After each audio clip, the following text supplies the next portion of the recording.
Dios bendiga. Continuamos con esta interesante serie sobre la historia de la iglesia. Hemos venido desarrollando a lo largo de los 2 capítulos anteriores cómo ha ido evolucionando la iglesia cristiana a lo largo de la historia. Y hoy tenemos 2 invitados porque el tema es muy amplio. Como siempre, yo no doy abasto para analizar solo el tema y traigo refuerzos de lejanas tierras. Hoy nos acompaña nuestro querido hermano Clisnel. Amén. Dios le bendiga a todos. Espero que todos se encuentren bien y que en este estudio que vamos a desarrollar hoy pueda ser de mucha ayuda para cada uno de ustedes. Amén. Amén. Entonces, Clisnel, la gente espera que usted se suelte. Usted en el otro video no habló porque el pastor estaba aquí, así que esperamos que usted se suelte. Y también entonces, como Clisnel tampoco da abasto para el tema, entonces trajo otro invitado que es nuestro hermano David. Amén, amén. Dios les bendiga a todos. Como decía el ministro, mi nombre es David de Jesús, siervo de Jesucristo. Me congrego en la IMAC, el Verbo de Dios. Mi pastor, un hombre de Dios, Isidro Abreu Tejada. Estamos aquí para disertar este tema, ¿verdad? Que como no damos basto ninguno de los tres solos, pues nos reunimos este día para educar a la iglesia de Dios. Ok, entonces perfecto. Hoy tenemos el tercer capítulo. Vimos el primero que fue desde el judaísmo a la iglesia apostólica y el segundo que fue la iglesia apostólica como tal. Sabemos que eso tiene incluso una división más amplia y hoy entonces queremos abordar acerca de los padres de la iglesia. ¿Quiénes son los padres de la iglesia? ¿Con qué se come eso? ¿Quién me hace una pequeña introducción ahí al respecto? Muy bien. Hablando de los padres de la iglesia, son aquellas personas que influyeron tanto de manera teológica como históricamente de una manera tan ascendente y que muchas de las enseñanzas de ellos son las que tenemos en nuestras doctrinas. Los padres de la iglesia son aquellos escritores, mayormente eclesiásticos, que comprende desde la antigüedad y se caracteriza por 3 facetas. Uno, son ortodoxos de la doctrina, tenían ortodoxia de la doctrina, tenían santidad en su vida, eran personas santas, eran personas que eran reconocidos por su buena ética y también tienen un límite en la historia que es para la iglesia occidental desde la muerte de Isidro de Sevilla hasta la muerte de Juan de Damasco. Y también son reconocidos por la iglesia, porque pueden haber personas que aportaron grandes obras, por así decirlo, pero no son reconocidos por la iglesia, porque sus obras a lo mejor fueron herejes o no eran compiladas con lo que tenían en ese momento del conocimiento de la palabra de Dios. Amén. ¿Y usted, varón, qué nos dice? Amén, gloria a Dios. Bueno, realmente, como decía nuestro hermano Clisnel, son personas que continuaron la obra del Señor luego de la muerte de los apóstoles, se dedicaron al mantenimiento de la pureza de la doctrina cristiana ante muchas herejías que se levantaron en ese tiempo, ¿verdad? Después de que murieron estos apóstoles, incluso mientras ellos estuvieron en vida. Había muchas herejías también y se necesitaba de esos líderes que ya tenían contacto con los apóstoles para no solamente ilustrar a la iglesia en cuanto a cómo se vivía la doctrina, sino a cómo presentar defensa ante esas herejías que surgían en ese tiempo. Así que Okay, estamos hablando entonces de que, o sea, estas personas fueron relevantes, importantes en la historia cristiana. O sea, que esto es más o menos así. Los apóstoles dieron su vida por causa del evangelio, de la fe de Cristo, ¿verdad? Pero no sin antes eh, instruir a otro grupo de personas que continuaran el legado cuando ellos ya no estuvieran. Es lo mismo que pasa hoy, Clisnel. Lo mismo que pasa hoy, ¿verdad? Entonces, bien, esas personas reciben el nombre de padres apostólicos o padres de la iglesia. Pero que sabemos que hay básicamente, digamos, 3 grupos. Están esos padres apostólicos, que fueron los apóstoles, pero habían 2 concilios. Hubo un grupo de personas que destacaron en ese primer concilio antes y otro grupo que destacaron después de ese primer concilio de Nicea. Ok, entonces, ya usted mencionó a Dámaso, uno de esos padres, pero me gustaría saber ¿Cuáles fueron, digamos, esos aportes relevantes de estos padres de la iglesia? ¿Verdad? Entendiendo el contexto, ya tenemos todos los apóstoles muertos. El último que muere es Juan, Así es. ¿verdad? De muerte natural. Entonces, se cierra el canon, pero ¿cómo continuaron esos padres? ¿Qué hicieron? ¿Qué destacaron? ¿Quiénes eran? Nombres, fechas, qué sé yo. Amén. Bueno, según, ¿verdad? Este brillante de la iglesia, obviamente en el siglo XVII, Jean-Baptiste Corneille, sucedieron grandes figuras de lo que es el movimiento cristiano después de la muerte de los apóstoles, y sus escritos fueron importantes para el mantenimiento de la doctrina. Él se refiere a 5 en específico, que son Clemente de Roma, ¿verdad? Que se cree que fue quien Pablo mencionó en la carta de Filipenses, capítulo 4, versículo 3. Habla de un Ignacio de Antioquía, muy famoso, ¿verdad?, entre los judaizantes de hoy en día, porque se refieren a él de manera despectiva, porque el hombre trató de desvincular el judaísmo del cristianismo en sus cartas, ¿verdad? Se habla también de un Policarpo de Esmirna, se habla de una epístola de Bernabé, que no la escribió Bernabé, pero tiene verdades que ayudaron a la iglesia. Y la obra más famosa, diría yo, ¿verdad?, es la llamada La Didache, que como su nombre indica, es un compendio de doctrinas cristianas que educaron a la iglesia del primer siglo y del segundo siglo también. No se sabe su autor realmente a ciencia cierta, pero son de esas obras y de esos personajes que surgieron luego de la muerte de los apóstoles, tuvieron popularidad y gozaban de la autoridad de que sus escritos se redactaban en las iglesias. De hecho, el historiador Eusebio de Cesarea dice que los escritos de Clemente de Roma a la iglesia de los Corintios eran escritos que todavía en su época, estamos hablando del siglo III y IV, se dictaban en las iglesias y en las congregaciones. Wow. Ojo, interesante. Es muy interesante eso, y aportar que el término padre de la iglesia se atribuyó en el concilio de Nicea, en el 325, porque eran simples conocidos como teólogos, porque luego de la muerte de los apóstoles, estos se rehusaban a llamarse apóstoles. Oye, qué humildad tenían esa gente.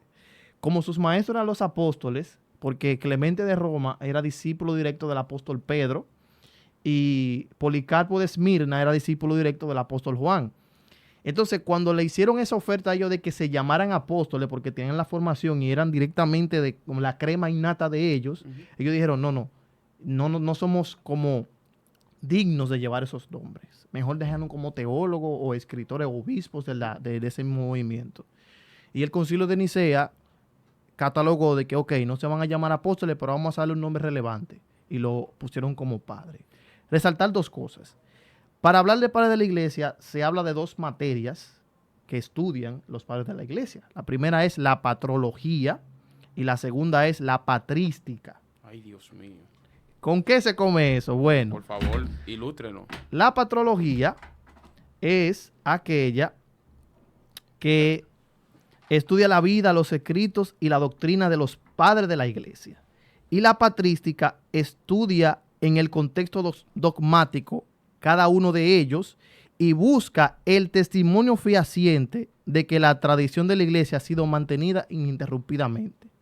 O sea, de que los contenidos que ellos emitieron no se alteró, sino que se mantuvo continuamente. Estas 2 materias califican esto. Okay.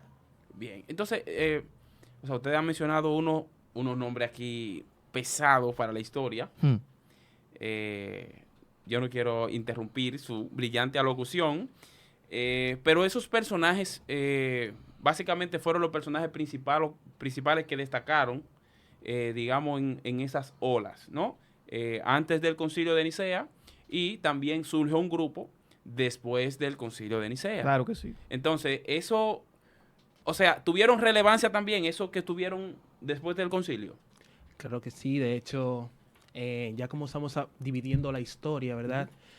Hay que aclarar que hubieron olas, como tú dices. No 3 horas. 3 olas, exacto. No encontré una mejor palabra para describir lo que sucedió. Y es que en muchas de las locuciones de este tema se refieren a los primeros padres que ya mencionamos como los padres apostólicos, aquellos que tuvieron contacto de cerca con los apóstoles. Pero luego ya a partir del siglo II, mitad del siglo II, antes del concilio de Nicea, entonces se habla acerca de los padres apologistas, que eran gente que su norte no era solamente educar a la iglesia en cuanto a la doctrina y en cuanto al saber cristiano, sino que se dedicaron también a debatir y defender la fe en contra de aquellos intelectuales filósofos y las herejías que se levantaron en el momento, que no voy a dar muchos detalles porque estamos luego de Nicea. Entonces, luego de Nicea hay un norte distinto, porque luego de Nicea ya la iglesia tiene libre culto en el Imperio Romano. Todavía no es religión, vamos a decir, principal, porque ya eso es después del 380, pero sí se puede vivir la fe. Y como se puede vivir la fe libremente, ya el norte de aquellos hombres no es defender la fe en contra de las herejías, ni tratar de educar la vida cristiana, sino sistematizar la doctrina. Por eso se le llama padres de la iglesia de manera definitiva, no padres apostólicos ni padres apologistas, sino padres de la iglesia, porque son los responsables de formar la doctrina que luego se va a llevar a concilios y se le va a dar forma para luego profesarse en las iglesias. Ahí surge en luego de ese concilio, para mí uno el teólogo más brillante, Agustín de Hipona. O sea, para mí ese tipo, Glisnel, yo no sé si tú tienes a otro, pero ese tipo marcó el antes. Yo te tengo otro. Hay uno más duro que yo te tengo otro, Agustín. que está ahí mismo con él. ¿Cuál? Te tengo otro, sí, que termina de contarlo, Okay. Que te lo voy a decir. Para mí el más brillante de esa camada de post Nicea fue Agustín de Hipona. Porque básicamente es como lo que hizo Calvino, antes, con lo poco que había en su contexto. Ese tipo fue demasiado brillante, y los aportes que hizo a la fe y a la iglesia cristiana como tal, o sea, fueron incalculables. Todo el mundo tuvo que tomar de lo que ese señor postuló para poder seguir por ahí. O sea, ese hombre como que abrió el camino para que nosotros sigamos más o menos y tengamos una orientación. Sí, así mismo es. Es bueno resaltar de que luego del concilio de Nicea se destacaron dos grandes ramas de los padres de la iglesia. Agustín de Hipona pertenecía a la parte de los padres latinos, y había otra parte que eran los padres griegos, que resalta Jerónimo de Estridón. Jerónimo de Estridón. Es bueno. Te estoy diciendo es bueno. que puedo resaltarlo porque aportó lo que es la traducción del hebreo y el griego al latín de la Biblia. Wow. Y se conoce como la Vulgata Latina. Es un aporte. Entonces, si hablamos de Agustín de Hipona, tenemos también que hablar de Jerónimo de Estridón. Sí, realmente, es un aporte interesante. Bueno, señores, es que hay tantos personajes, es que el tiempo no nos va a dar para abarcar todo. Es bueno hablar un poquito de ellos. Si podemos hablar un poquito de ellos, sería mejor todavía. Sí. Bueno, está bien, fluye, sigue con ese Estridón. Con Jerónimo de Estridón. Claro. Este hombre fue un hombre impecable en el contexto cristiano y se conoce como uno de los más grandes teólogos después del concilio.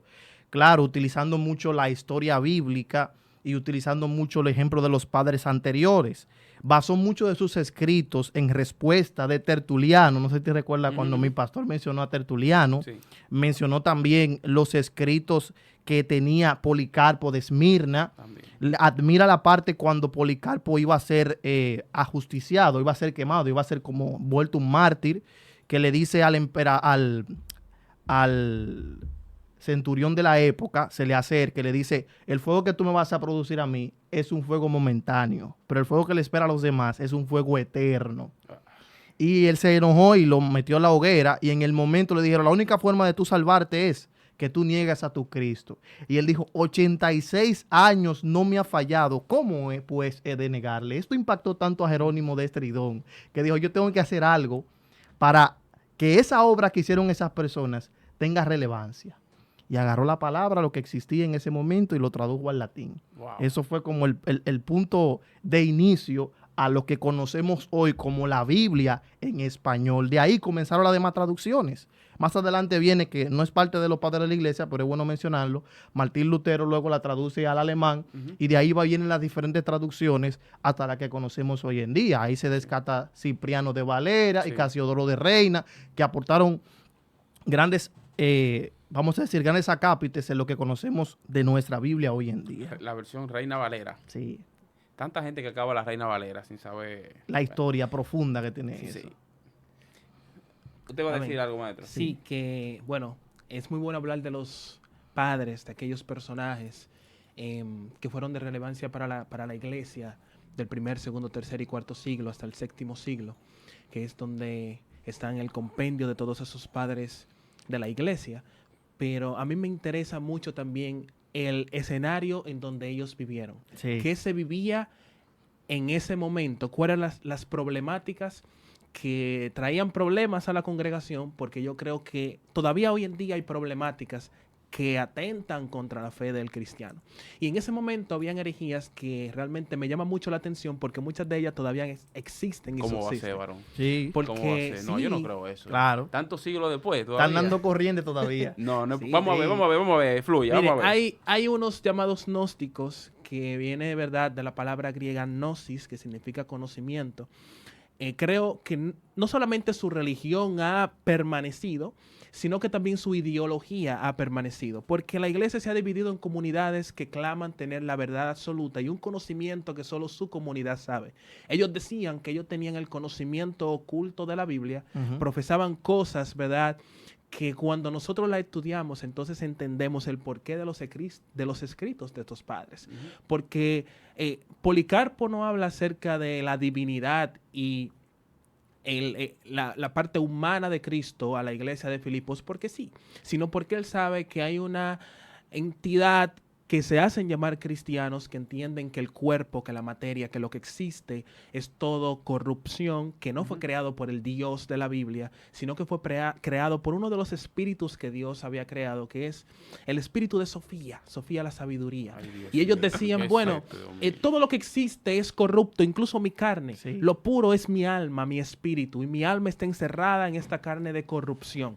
Entonces Policarpo dice, no, Jesús vino en carne como hombre. Ellos decían que Jesús era una ilusión, su cuerpo corporal, sino que él era un espíritu.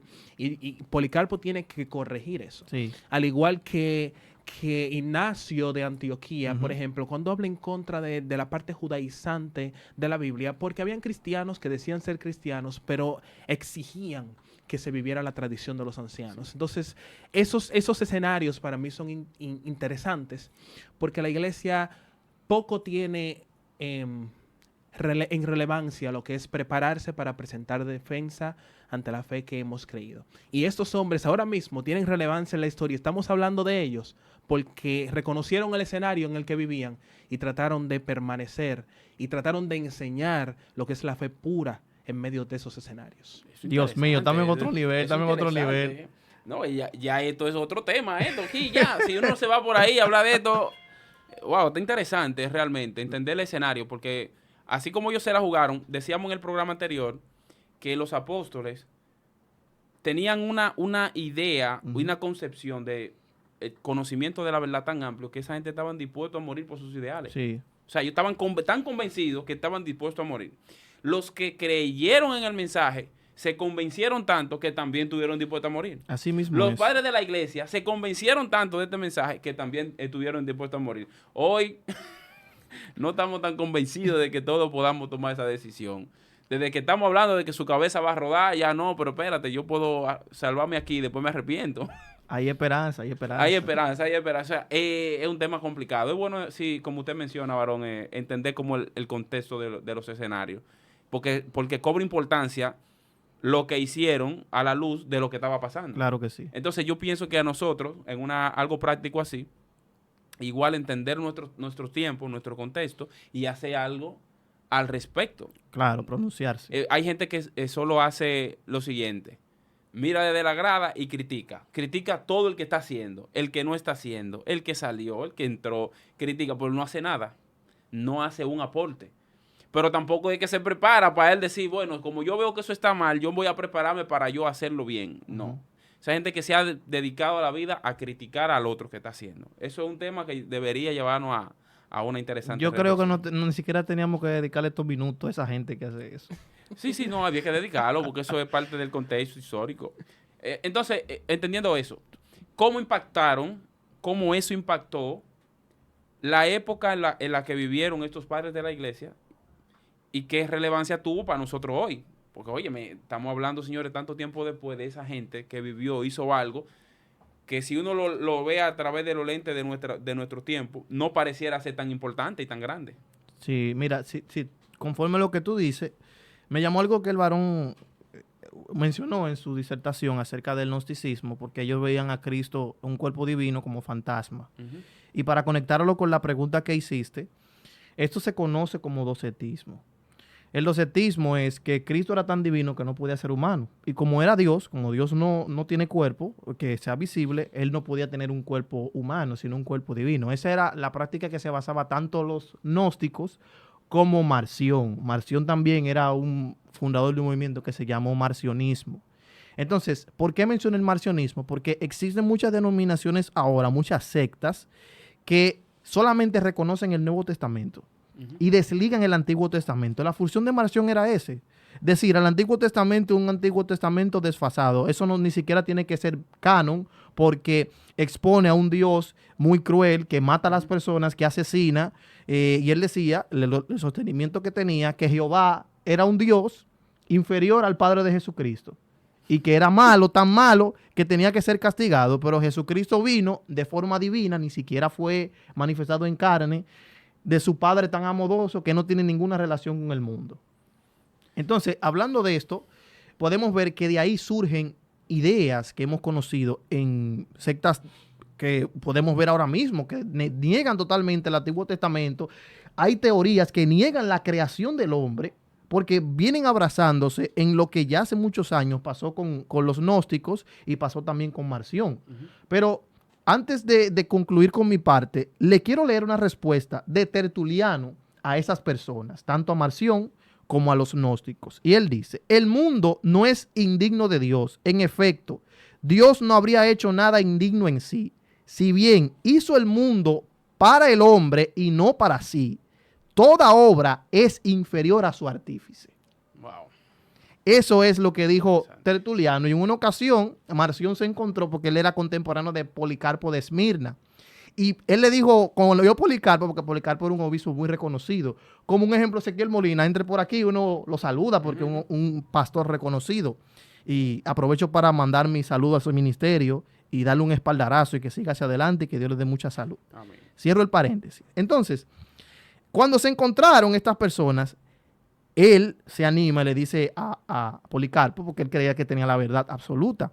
¿Me conoces? ¿Me conoces? Y dice Policarpo, sí, yo te conozco, un hijo de Satanás. Recuerden que Santiago dice que todo aquel que niega que Jesús vino en carne del diablo. Sí. Y Primera de Juan dice que todo aquel que niega que Jesús es Cristo no es nacido de Dios. Y Policarpo era discípulo directo de Juan. Wow, Dios mío, ¿qué es esto? Qué fuerte. Señores, es mucha historia para abarcar. Demasiado. Mucho contenido, muchos personajes que hay que lo hemos mencionado por arribita, ¿verdad? Sí. Pero yo pienso que se debería hacer un programa de cada personaje para Así hacer es. justicia, Pero estamos intentando poner sobre la mesa como la cosa más relevante, ¿verdad? Sí, sí. De cada cosita, porque yo pienso que en hablar de la historia de la iglesia no podemos hablar. Es como cuando nosotros hablamos de la Reforma, que además hablamos de Martín Lutero. Sí. Sí. Martín Lutero, como que Martín Lutero fue el Super Saiyajin nivel Dios que hizo todo. Señores, hubo mucha gente antes, hubo mucha gente durante y después. Entonces, yo con esta serie no me gustaría que solamente nos centráramos en lo que usualmente uno conoce, Sí. que son los 12 apóstoles, ¿verdad? Conocemos los 12 apóstoles y es como que pasa algo ahí y caemos en el año 2000 y como que se nos olvidó todos los otros personajes que hicieron cosas relevantes a lo largo de la historia de la iglesia para que nosotros tuviéramos donde estamos. Entonces, me gustaría saber, antes de saber cómo este periodo culmina, ya vimos aportes como la traducción de la Biblia, Vemos aportes también, como lo que hizo Agustín de Hipona, como que para allanar el camino, digamos, teológico, sistematizar la cuestión de la doctrina. O sea, pero hay muchos personajes, ¿verdad? Entonces, vemos que esos aportes fueron relevantes para nosotros, para nuestros días. Entonces, ¿cómo termina este periodo apostólico? Murieron todos los apóstoles, estos padres de la iglesia. ¿Qué legado dejaron? Amén. Bueno, realmente lo que te puedo decir es que el legado que nos dejaron es todo el compendio de doctrinas y fe que nosotros tenemos hasta el día de hoy, con algunas excepciones, ¿verdad? Porque no todo lo que se dijo en los concilios es algo que nosotros seguimos de manera directa, pero mantuvieron el legado de defender, continuar y perseverar en la pureza de la doctrina apostólica. Como dijo Pablo en algún momento, lo que escuchamos, lo que vino a nosotros de parte de los apóstoles de Cristo, eso es lo que predicamos, eso es lo que enseñamos. Y bueno, además de, como te decía, después de todos esos concilios sobre los cuales se fundamentó lo que son los fundamentos de la fe, podemos decir ahora que tenemos el resumen de todo lo que filtraron aquellos padres de la fe. Porque durante el camino, como decía, hubo muchas herejías y ataques, no solamente externos de parte de los paganos, sino que empezaron a ser internos de parte de los mismos miembros de la congregación. Y para eso la iglesia tuvo respuestas como lo que es el canon, decir cuáles libros de verdad eran los libros que deberían ser santos, tener un credo universal, que la gente confunde el credo universal con católica, porque cuando Ignacio de Antioquía habla de católica, no se refiere a la iglesia católica de hoy, sino a la doctrina católica, doctrina universal que sigan todas las iglesias a una. Y el bautismo, la esencia del bautismo, que también en un momento sufrió ataques como la Trinidad y ese tipo de cosas. Entonces ese es el legado que para mí, a mi entender, dejaron estos padres de la iglesia. Mantener la pureza de la doctrina bíblica, de la doctrina de los apóstoles, del evangelio de Cristo durante todos estos años y defendiéndola de todos los ataques, herejías que sucedieron fuera y dentro de la comunidad cristiana. Wow, tremendo. Al varón hay que traerlo más No, menudo. ya déjalo fijo aquí. Déjalo fijo en el programa. Sí, mira, concluye este periodo con la muerte de, porque eso es lo que la iglesia ha considerado, la muerte de Isidoro de Sevilla en el 636, y para la iglesia oriental, la iglesia de los latinos, de los padres latinos, termina con Juan de Damasceno en el 749. ¿Por qué termina con ellos? Porque la iglesia consideró que ya estaba clara la doctrina, estaba definida con los aportes de todo lo que habían desde después de los apóstoles hasta la muerte de Juan de Damasceno, ya estaba todo claro en la doctrina.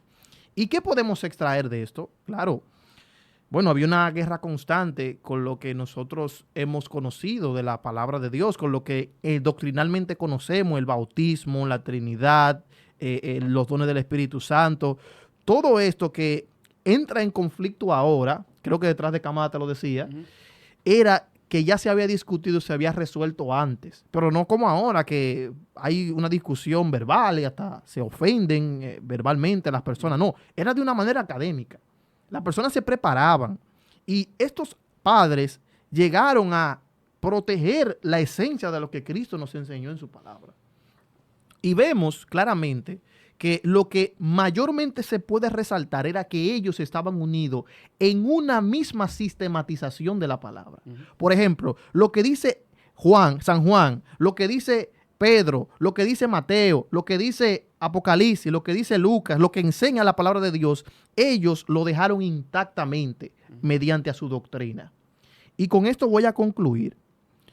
A veces nosotros nos superamartiamos. O sea, sí. hay un término que estudia el pecado, que es la amartía, o amartiología, o amartiolaísmo, algo así. Amartiología. Entonces, este término, al estudiar el pecado, lo estudia de manera poderosa, eso sí, pero muchas veces lo superponemos eso.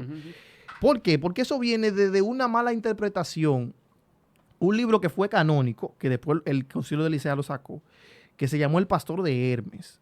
¿Qué? Este libro hablaba de una persona que tenía problemas con su esposa y con sus hijos. ¿Qué? Que tenía una visión de que había una mujer que se llamaba Roda, la vio bañándose. Entonces dije que le salió un sueño. Y le dijo en el sueño que lo que hizo, lo hizo mal porque codició y pecó. Y ahí tuvo encuentro con una anciana, que esa anciana se le revelaba de tiempo en tiempo. Y él empezó a escribir lo que la anciana le revelaba. De brujería, eso es. Él llegó a tener como 10 revelaciones en un tiempo estimado.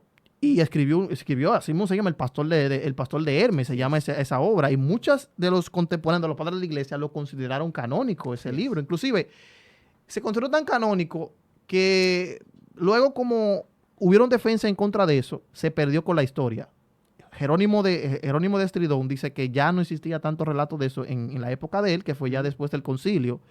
Pero una de las cosas, por eso mencioné de la Martía, es que él decía, sostenía ese libro, que si una persona peca después de ser bautizado, solamente tiene perdón del pecado una sola vez.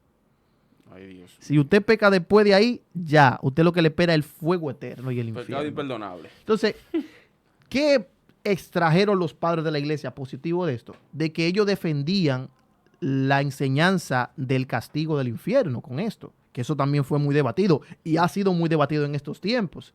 Pero lo que se malinterpretó, que eso lo hemos visto muchas veces, que superponemos la Martía, el pecado, y decimos que si ya usted pecó, ya usted no tiene perdón de Dios. Y eso es muy contrario a lo que enseña la palabra de Dios. Por eso recorrí todo. Está ese bien, escenario. no, brillante, brillante. Señor, el tiempo se nos agotó por hoy. Esto ameritaría una segunda parte. Porque es un tema amplio, son muchos personajes, muchos contextos distintos, muchas cosas que se defendieron, otras ideas que se tuvieron que estudiar en el camino, prepararse para tener una defensa correcta de lo que estaba pasando en su tiempo. Nada, sí, demasiado. Le agradezco su presencia, gracias por acceder a la invitación, nos veremos en una próxima entrega. Esto fue Profundicemos.